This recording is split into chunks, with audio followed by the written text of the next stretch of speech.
Hey everyone, I'm going to take a look at exercise 11, which is about prime factors. I'm not going to show you all the numbers that are right here, I'm just going to show you a few, maybe the first 3 or 4, so you know what the concept is and how you can easily write down a number as a product of prime factors, because you're going to use the same way of thinking and the same intermediate steps every time. So I think it's nice to start in that case with the number 12. This is going to be mostly a bit easier with smaller numbers, because you could say in most of the cases you are done quite fast, while in larger numbers sometimes you have to use more steps. Well, how can I write this down as a product of prime factors? Well, remember, prime factors are in this case prime numbers, so I should write down 12 as prime numbers times each other. 12 is not a prime number, because otherwise I would be done. So what I always do is I'm going to try and divide 12 by the smallest prime number that there is. The smallest prime number there is 2. So is 12 divisible by 2? Yes, it is.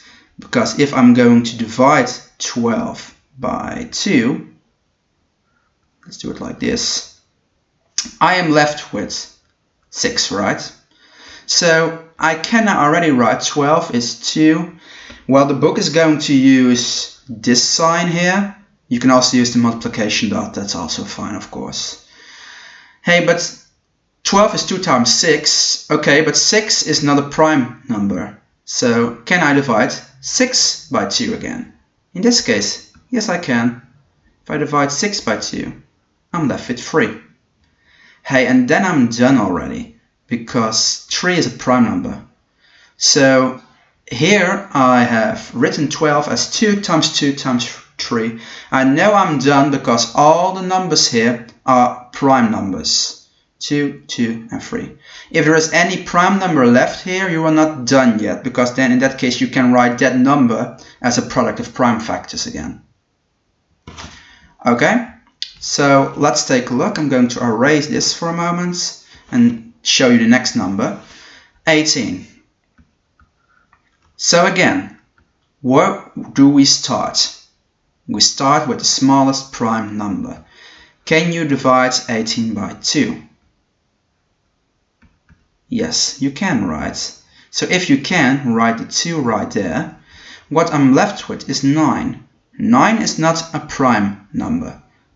But in this case, I cannot divide it by 2 because I get 4.5. 4.5 is not a natural number. I only want to find natural numbers, so no fractions, decimals, etc.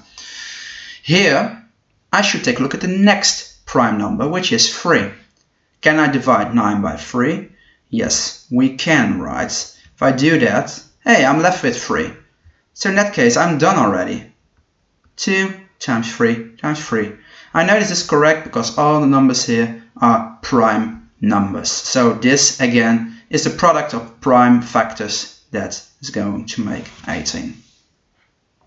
I'll show you one, let's take a look, let's just do 72.